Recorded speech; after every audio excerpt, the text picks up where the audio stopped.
Kan sekarang kan karena ada pembatasan kegiatan apa sih skala besar ya? Oh ya. Apa sih namanya? PPKM ke sekarang, PPKM. PPKM itu apa sih? Gak tahu gue. Gue tanya pendidikan Pancasila. Dan kewarganegaraan itu PPKN.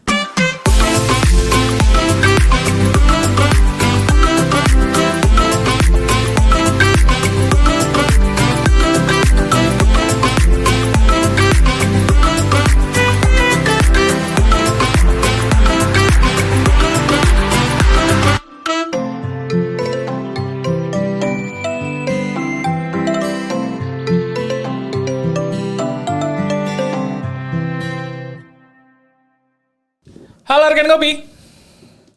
Apa kabar? Kok beda sih? Beda ya? Iya beda. Soalnya gue lagi fokus di sini nih. Gue lagi Kayak kenapa nih Kopi PM lagi ulang tahun nih? Kayak tut gitu doang. Oke. Kembali lagi bersama kita ngobrol pintar pasar modal. Maksud gue mau nyari yang baru gitu. Nggak, tapi di episode ini kita lebih profesional. Oh iya.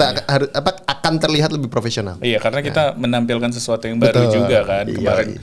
Ya, ini adalah episode lanjutan atau part lanjutan dari yang sebelumnya, di mana kita akan membahas lebih dalam tentang website bursa. Apa aja sih isinya? Dan kita harap ini sangat berguna untuk para investor ya, para rekan kopi di luar sana. Ya, gitu.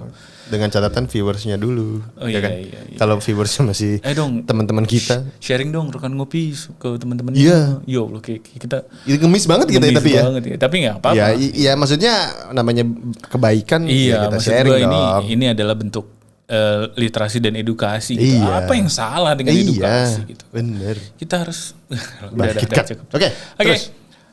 Buat rekan ngopi semua, kita akan membahas website bursa. Website bursanya apa? Alamatnya? idx.co.id. idx.co.id. Ada apa aja?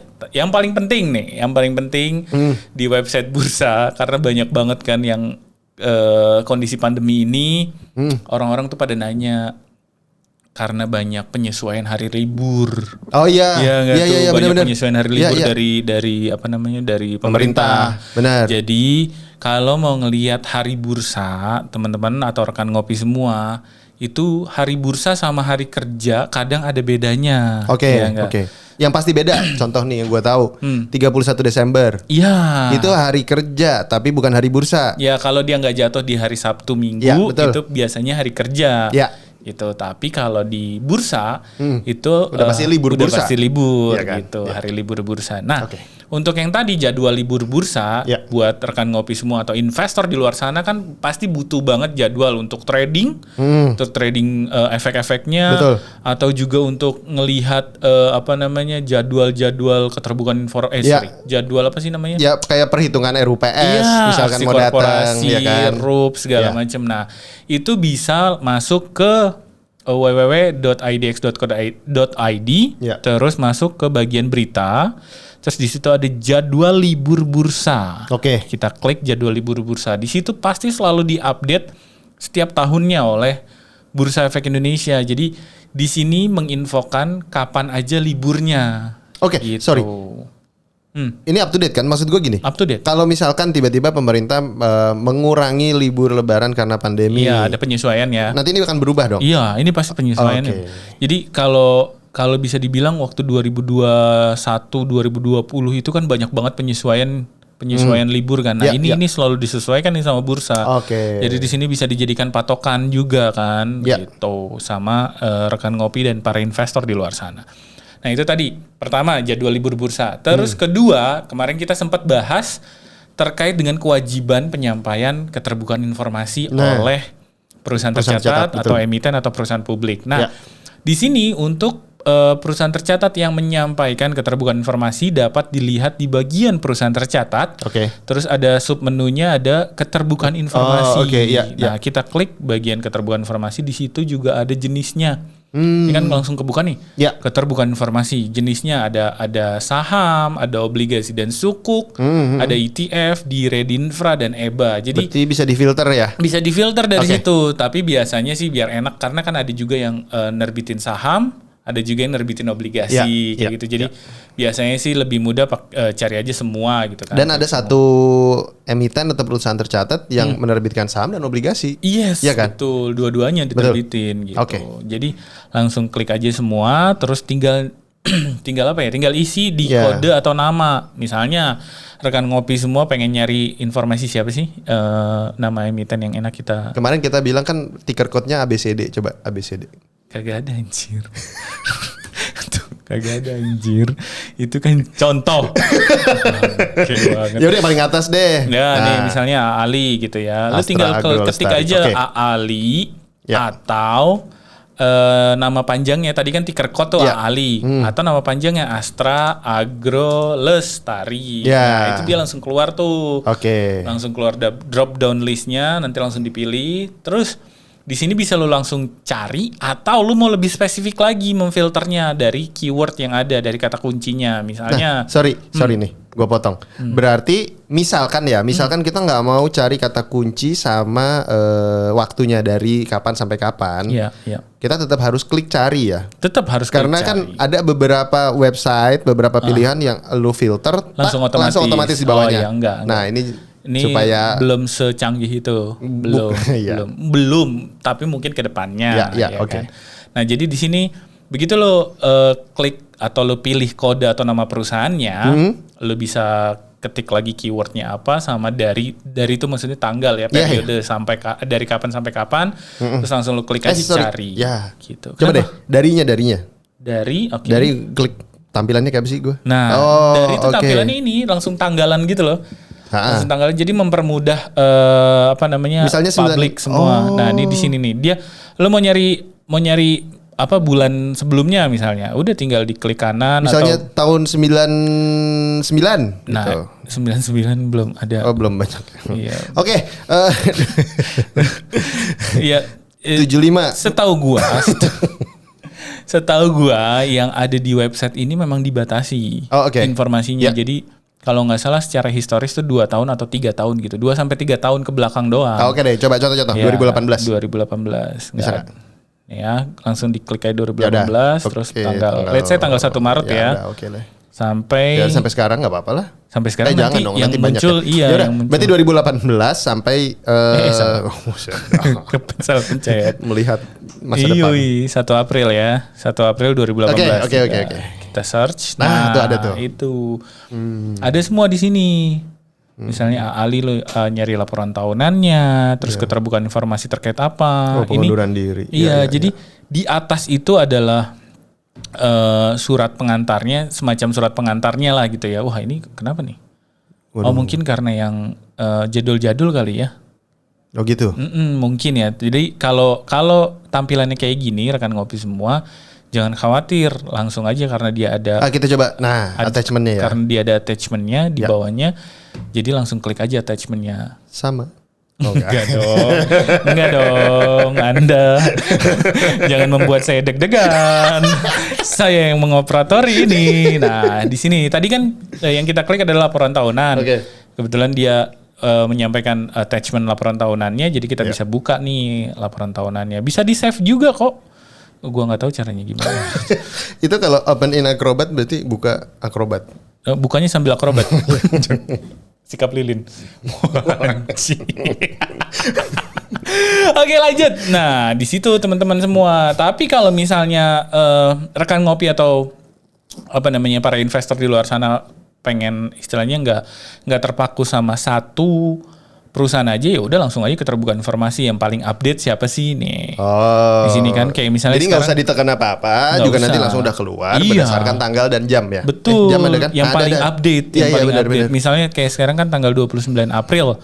Jam berapa sih sekarang? 14.25. Ini 14.15 tuh. Ini yang paling update yang disampaikan oleh LCGP berupa iklan panggilan RUPS. Di 14.15 gitu. Nah, ini terkait dengan keterbukaan informasi. Yang kemarin ada peraturannya diwajibkan. Terus juga masih terkait peraturan yang kemarin juga kita mau masuk ke laporan berkala. Laporan berkala salah satunya adalah laporan keuangan kan. Yeah. Karena ini adalah informasi yang menurut gua tuh sangat dibutuhkan atau salah satu informasi yang crucial penting banget kan untuk pengambilan keputusan berinvestasi. Nah, di sini bisa balik lagi ke perusahaan tercatat, ke menu perusahaan tercatat, terus juga di bawah menu perusahaan tercatat itu ada submenu laporan keuangan dan laporan tahunan. Yeah. Langsung diklik aja. Itu akan keluar langsung jenis laporan keuangan, jenis laporannya apa, laporan keuangan atau laporan tahunan. Oke. Terus jenis efeknya juga ada, mau saham atau obligasi gitu. Nah ini tinggal kodenya tinggal di seperti tadi. Kalau ini nggak dimasukin di bawah kelihatan nggak? Di bawah kalau kita langsung, misalnya kita pilih ya, laporan keuangan 2020. Ya. Triwulan 3 deh. Ya udah triwulan 3 itu akan keluar semua. Langsung di search tuh. Ini akan keluar semua siapa aja yang udah nyampein. Cuman ini kan banyak page-nya kan. Iya. Jadi kita agak bingung lah. Hampek juga lu nyarinya kan. Iya. Gitu. Jadi biasanya kalau laporan keuangan kan lu lebih ke arah gue pengen ngeliat nih performance-nya. Langsung ya? Iya, langsung spesifik ke perusahaannya apa gitu. Misalnya ABCD. Nggak ada. Astagfirullahaladzim. Misalnya udahlah Ali lah. Ini Ali sponsorin kita dong. Gitu nanti ada pohon sawit. Terus studio kita ada ular. Studio kita pindah di samping pabrik plantation gitu. Astagfirullahaladzim, panas banget. Tapi Ali terbaik. Karena sudah menyampaikan laporan keuangan. Kita klik. Kita sudah pilih kodenya Ali, terus tahunnya kita pilih. Lu mau tahun berapa? Karena kebetulan sekarang ada relaksasi, jadi relaksasi laporan keuangan, jadi yang lebih pasti aja lah ya. Makanya 2020 triwulan 3 sih nggak apa-apa. Triwulan 3 langsung kita cari. Periodnya triwulan 3 langsung kita cari. Tuh, terbaik, udah menyampaikan laporan keuangan. Ali terbaik. Ayolah dukung kami dengan menjadi sponsor kami. Kami terima hasil olah kelapa sawit. Hasil olah kelapa sawit itu katanya yang gue tahu tuh bisa berupa sabun, kosmetik, gitu boleh. Minyak goreng ya. Yoi, mantap. Nah, di sini begitu lu pilih laporan keuangan, terus lu pilih periodenya kapan sama emitennya apa, itu akan keluar semua langsung yang disampaikan oleh si perusahaannya itu sendiri. Nah, di sini tuh ada banyak apa namanya yang banyak disampaikan, banyak filenya, ada bentuk PDF, ada bentuknya zip, terus juga ada apa HTML, XLSX, Excel kali ya. Excel. Nah, itu tapi nggak apa-apa, nanti rekan ngopi langsung aja lihat episode kita yang ngebahas tentang XBRL. Iya, betul. Ini kita akan bahas terkait ini detailnya sama orang yang kompeten pastinya. Betul. Dan itu salah satu founder Ngopi PM juga kan. Betul. Gitu. Nah, kalau simpelnya begitu rekan ngopi atau investor di luar sana sudah melihat atau sudah memilih emitennya siapa, periodenya kapan, ini langsung lihat aja nih laporan keuangan. Misalnya kalau nggak salah yang ini deh, Ali LKTW 3. Nah, ini kan udah langsung lihat. Yang PDF, betul. Ini yang kayak dulu ya, kayak yang sebelum sekarang kan tampilannya sekarang kan ada banyak nih outputnya. Iya. Nah, ini kalau dulu kan cuma ada satu, PDF doang. Yang ini gitu. bisa cuma laporan keuangannya tok, atau kadang dulu tuh dipisah dengan BOD statement atau penjelasan apa? Catatan atas laporan keuangannya. Iya, catatan atas laporan keuangan sama penjelasan ini yang kenaikan penurunan 20% itu. Kalau ini kan udah digabung. Betul. Nah, ini dia nih laporan keuangan yang salah satu informasi penting untuk para investor di luar sana. Gitu. Ini tadi kita udah 2 terkait keterbukaan informasi, juga terkait laporan keuangan, ya kan? Apalagi nih? Terus di sini tuh ada kalau itu tadi gue lihat itu tuh. Apa tuh? Notasi khusus. Nah, kemarin kita juga sempat bahas terkait notasi khusus. Kan. Kita juga sudah menjanjikan ke rekan ngopi semua untuk di mana sih akses notasi khusus. Kita kemarin juga bilang bahwa begitu lu mau trading, memilih suatu saham atau suatu efek dari si perusahaan itu, dari si emiten itu, idealnya akan tampil di platform online tradingnya. Gitu. Itu setahu gue dari kewajiban yang diwajibkan oleh bursa kepada para sekuritas atau para anggota bursa. Tapi kalau mau ngelihat juga, lu penasaran gitu kan, siapa aja sih yang kena notasi khusus, perusahaan siapa aja yang kena notasi khusus. Gue penasaran tuh. Lu bisa masuk ke menu perusahaan tercatat, terus lu pilih bagian di notasi khusus. Ini kita klik. Nah, di sini juga dijelasin. Dijelasin notasinya tuh apa, hurufnya apa, terus kondisinya tuh apa. Kemarin kan kita udah bahas nih. Ada B, ada M, ada E segala macam. Enggak, gue sebenarnya sih memang bisa diakses. Cuman gue nggak enak kalau di bawah ini kelihatan nih perusahaan yang jadi contoh. Iya benar. Tapi yang jelas. Ya pokoknya nanti rekan ngopi langsung cek aja sendiri deh. Iya, kalau rekan ngopi penasaran langsung aja tadi ke menu perusahaan tercatat dan ke notasi khusus. Di situ juga dijelasin bahwa ada notasi apa aja. Ya. Terus kondisi terkait notasi khusus itu apa. Ya. Terus di sini bisa kita lihat nih, Bro. Oh, datanya per kapan ya? Iya, datanya update banget kan. Data 28 April sekarang tanggal 29. Oh iya benar, berarti kemarin ya. Iya, jadi yang kemarin kita udah jelasin bahwa notasi khusus itu akan dilakukan pengkinian atau diupdate setiap jam 3. Setiap harinya. Ya itu tuh ada tuh. Makanya ini 28 April kemarin hari bursa sebelumnya diupdate jam 3. Gitu. Ya. Ini adalah bagian notasi khusus. Hampir lu scroll ke bawah. Hampir. Kecuali dia mau sponsorin. Mana mau dia sponsorin. Nah, balik lagi di menu perusahaan tercatat tuh ada yang penting-penting tadi kan ya, ada laporan keuangan, keterbukaan informasi, terus juga ada notasi khusus. Nah, buat para investor di luar sana, ini penting juga nih, Bro. Jadi kadang kan ada yang calon-calon perusahaan tercatat atau emiten-emiten yang akan melakukan IPO atau baru melakukan IPO. Nah, lu mau ngelihat prospektusnya di mana? Di sini ada nih di bagian perusahaan tercatat. Balik lagi, terus tinggal dipilih di prospektus. Gitu. Nah, tinggal pilih sih tahunnya. Ya perkiraan tuh tahun berapa? Let's say tahun 2021 deh yang paling baru. Tadi yang lu bilang tuh beberapa tahun terakhir cuman sampai 2018 tuh kalau lu bawah klik deh. Ya kan? Nah iya benar. Berarti 3 tahun kali ya, kurang lebih 3 tahun terakhir. Gitu. Jadi di sini bisa lu cari juga kalau ada yang kan sekarang kan karena ada pembatasan kegiatan apa sih skala besar ya? Oh ya. Apa sih namanya? PPKM ke sekarang, PPKM. PPKM itu apa sih? Gak tahu gue. Gue tanya pendidikan Pancasila. Dan kewarganegaraan itu PPKN. Maksud gue kalau karena dia keterbatasan ruang gerak. Dia nggak hadir misalnya waktu pada saat PE atau segala macam, lu bisa akses nih di sini, lu bisa ngambil si prospektusnya, lu bisa baca-baca resikonya apa aja gitu, terus dia kedepannya bisnisnya apa, kedepannya juga mau ngapain, itu bisa baca di sini, tinggal diunduh atau download kalau bahasa Indonesia, bahasa Inggrisnya, gitu. Apalagi sih yang ada di perusahaan tercatat? Paling ini ya profil. Kalau lu mau ngelihat profil si perusahaan tercatat gitu kan, kayak profilnya tuh let's say Ali lagi ya, ini karena paling atas ya. Ali berapa kali kita sebutin coba. Nah ini misalnya Ali, profilnya apa, namanya apa, ticker code-nya apa, alamat kantor sama alamat emailnya, nomor, NPWP segala macam ada di situ. Termasuk dia papan pencatatan apa di bursa. Papan utama. Ali utama. Terus juga ada sektor dan subsektor, ada industri, terus juga biro administrasi efeknya siapa. Terus di sini bisa dilihat track record dividen nih, bagi dividen lagi. Gila, kurang bagus apa. Terus di sini ada kalau mau ngelihat ada info perdagangan juga. Ada info perdagangan, tapi paling banyak tuh 60 kalau nggak salah. Nah, 60 hari bursa doang. Dan ini rekap dari kemarin ya, tanggal terakhir ya. Iya, secara historis direkap di sini. 60 hari terakhir. Kalau mau milih emiten atau perusahaan lain tinggal di search aja lagi. Misalkan nggak usah. Udah, kita satu aja. Kita berharap banyak sama Ali. Nah, tadi kan untuk menu perusahaan tercatat udah lumayan banyak tuh. Semoga terinfo semua si rekan ngopi dan investor di luar sana.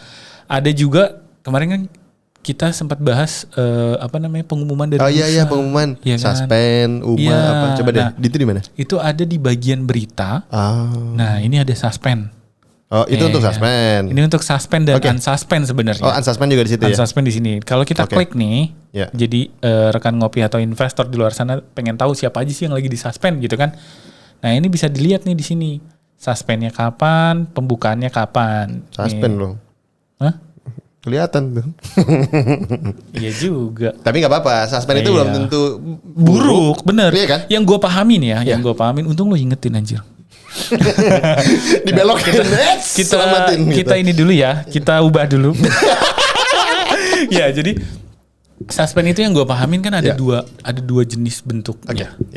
Yang gue pahamin pertama adalah bentuknya sanksi memang. Sanksi let's say misalnya dia tidak menyampaikan kewajiban suatu kewajiban misalnya laporan keuangan. Laporan keuangan pun itu secara peraturan di bursa dan di OJK itu ada ketentuannya, itu ada levelingnya. Dia nggak menyampaikan berapa lama, itu kena misalnya sanksi SP1, SP2 plus denda, SP3 plus denda. Tergantung lah ya. Iya, sampai paling tingginya adalah suspend. Nah, itu adalah suspend dalam bentuk sanksi. Tapi juga ada suspend yang dalam bentuk istilahnya perlindungan investor. Perlindungan investor dalam arti misalnya harga sahamnya naik drastis, harga sahamnya turun drastis. Itu ada yang dilakukan oleh regulator dalam bentuk meng-cooling down pasar tuh gitu. Jadi ini gak ada berita apa-apa, tapi rame, tapi sahamnya luar biasa volatile gitu kan. Dan itu bukan kesalahan dari perusahaan loh. Bukan. Belum tentu. Memang mekanisme pasar. Betul. Memang mekanisme pasar. Jadi mungkin itu dianggap perlu dilakukan suatu awareness kepada pasar, kepada para investor di luar sana oleh regulator, yaitu salah satunya dilakukan suspend gitu. Jadi ada dua bentuk tadi. Yang satu sanksi memang, yang satu adalah dalam langkah misalnya perlindungan investor cooling down pasar gitu. Nah, walaupun kadang-kadang perusahaan juga kenapa sih Pak kok disuspend? Kan nggak tahu mereka juga ya kan. Nggak tahu. Nah, kalau mau gitu. lihat kenapa disuspend ya tadi. Enggak usah. Maksud gue, aduh dia langsung kebuka gitu ya. Maksud gue langsung lu lihat aja di dalam pengumuman itu penyebabnya tuh kelihatan gitu. Nanti tolong di-cut ya Mas Bomi. Nah, tadi kan kita udah bahas berita suspend dan unsuspend. Ada juga jadwal libur bursa gitu kan. Nah, di situ juga ada buat teman-teman atau rekan ngopi semua yang penasaran, bisa juga terinfo terkait dengan UMA, unusual market activity. Jadi yang tadi kita bilang sebetulnya auto reject atas ke bawah, bukan kesalahan siapa-siapa, memang bukan mekanisme pasar. Nggak apa-apa, klik boleh. Klik ya, UMA boleh. Lu yang tanggung jawab lah. UMA atas saham. Gitu. Banyak juga ya. Ya ini kan rekap dari udah seminggu ini, minggu ini cuma 27 sama. Ya paling terakhir 27 April. Iya. Paling terakhir. Nggak banyak lah. Berarti kan menandakan bahwa setiap minggunya belum tentu ada. Iya, gitu. Betul. Tapi ya itu tadi namanya juga dalam rangka perlindungan investor kan, di mana dibutuhkan awareness. Ini adalah UMA ini adalah bentuk awareness kepada pasar gitu. Bahwa ada sesuatu yang terjadi atau ini tidak wajar lah istilahnya gitu. Nah, terus kalau pengumuman, gue lihat pengumuman yang lain deh itu kiri bawah. Nah, di berita. Ini apa sih? Nah, isinya di sini adalah sama, sebenarnya konsepnya sama seperti yang keterbukaan informasi tadi, di mana keterbukaan informasi itu adalah emiten atau perusahaan yang menyampaikan pelaporan yang sifatnya keterbukaan informasi kepada publik. Nah, kalau di sini di bagian berita dan pengumuman itu nyampur tuh, baik dari sisi keterbukaan informasi si perusahaan atau emiten. Ada juga pengumuman yang dilakukan oleh bursa. Gitu. Pengumuman yang dilakukan oleh bursa kan banyak tuh. Yang sempat kita bahas di video sebelumnya. Kita ada kayak pengumuman suspensi salah satunya. Terus walaupun suspend udah ada menu sendiri. Terus juga unsuspend, suspend, terus cooling down kayaknya nggak ada deh di sini. Nggak ada. Itu UMA berarti. UMA ada juga. UMA nggak ada. UMA sendiri tadi ya. Sendiri, ini pencatatan. Pencatatan efek. Misalnya ada emiten baru atau perusahaan yang baru listing itu di sini, atau ada yang mengexercise efek berupa warrant, berupa mesop, itu pencatatannya di sini. Coba deh gitu. kita turun ke bawah. Kita tinggal ini aja, kita tinggal cari, kita simpelin dari kata kuncinya atau keywordnya, misalnya pencatatan, gitu kan, langsung cari yang terakhir apa nih misalnya? Yang paling terakhir, tuh ada ETF. ETF per banyak nih. hari ini ada ETF. Ini juga baru ada nih kemarin. Apa tuh? Pengumuman bursa pencatatan awal obligasi dan sukuk. BMTP. Oke. Nah, ini nih kalau keywordnya pencatatan itu udah pasti yang keluar adalah pengumuman dari bursa. Iya. Itu. Jadi buat rekan ngopi semua yang mau cari tahu. Bentar deh, ke bawah. Ya. Ke bawah, jangan terlalu ke bawah. Oke. Atas sedikit. Nah ini nih pencatatan saham sini tambahan dari konversi. Ya konversi warren yang tadi lu bilang kan? Iya betul. Oke. Jadi kan ada periodenya tuh kalau konversi warren, konversi mesop atau apapun. Itu ada periodenya dan kalau ada yang melakukan exercise atau pelaksanaan dari konversinya itu dicatatkan di bursa dan efeknya adalah menambah jumlah saham tercatatnya di bursa. Oke. Gitu. Jelas. Dan yang nggak kalah pentingnya selain keterbukaan informasi, pengumuman bursa, suspend, UMA itu ada peraturan bro. Gua kira tentang BI. Biasanya kalau tentang BI ada lowongan kerja. Iya. Karir. Penting loh itu di masa pandemi gini. Coba gue lihat. Siapa tahu bursa mau mengendorse kita. Ini kita udah selalu mengendorse regulator loh. Yoi. Ya nggak sih OJK dan bursa. Maksud gue ya bukan maksud apa-apa, cuman kita ingin mengedukasi loh, mengedukasi membantu regulator untuk mengedukasi. Betul. Nah, balik lagi. Oke. Di menu peraturan yang difasilitasi oleh bursa ini. Ya.